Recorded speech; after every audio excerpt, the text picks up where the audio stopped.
منخرطون بالوداد يسعدون بإجراء قانون يضغط على هشام أيتمنى. الوداد يفاوض العملود من جديد. الرجاء يتحرك بشكل مباشر لإنجاز الصفقة المنتظرة. والآن إلى التفاصيل.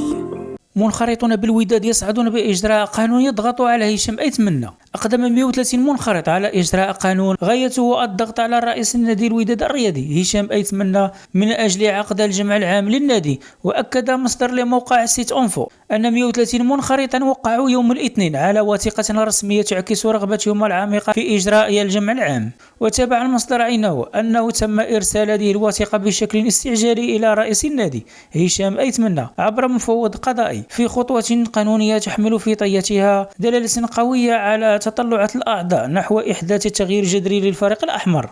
في حين سبق وأن خرج الرئيس الوداد بتصريح يبرر تأخير العقد الجمع العام لتزامنه مع العطلة وضرورية القيام بمجموعة من الإجراءات، وذلك كون الأمر متعلق بنادي متعدد الفروع. الوداد يفاوض العملود من جديد. علمت مصادر راديو مارس أن إدارة نادي الوداد الرياضي فتحت خلال الأيام الماضية قنوات التواصل مع المدافع أيمن أيوب العملود من أجل التعاقد معه خلال فترة الانتقالات الصيفية الحالية، في إطار سعي النادي لتعزيز التركيبة البشرية استعدادا للموسم الكروي الجديد.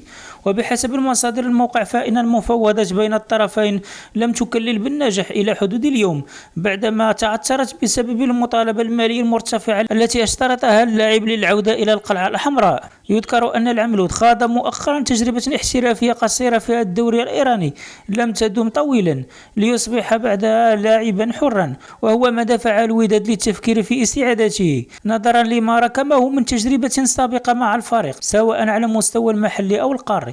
وتواصل إدارة الوداد بحثها عن الحلول لتعزيز الجبهة اليمنى في الفريق في وقت يبقى ملف العملود معلقا في انتظار إمكانية تقريب وجهات النظر أو التوجه نحو خيارات بديلة. الرجاء يتحرك بشكل مباشر لإنجاز الصفقة المنتظرة. قرر نادي الرجاء الرياضي أن يقدم على تحركات صارحة ومباشرة فيما تبقى من الميركاتو الصيفي الحالي لإنجاز الصفقة المنتظرة. وأكد مصدر لموقع سيت أنفو أن المكتب المسير للرجاء بعد إتمام ملف إحداث الشركة الرياضية قرر في الوقت الراهن التفرغ إلى الاستجابة لمطالب المدرب سعد الشابي. وتبع أن مسؤولي الرجاء وعلى رأسهم جواد الزيات اتخذوا قرارا يتمثل في البحث المباشر والتحرك لإنجاز صفقة المهاجم الصريح في الميركاتو الصيفي الحالي. ويرتقب أن يتعاقد المكتب المسير للرجاء في قادم الأيام مع المهاجم الذي سيقود الخط الأمامي بعدما تم إنجاز مجموعة من الصفقات أخرى.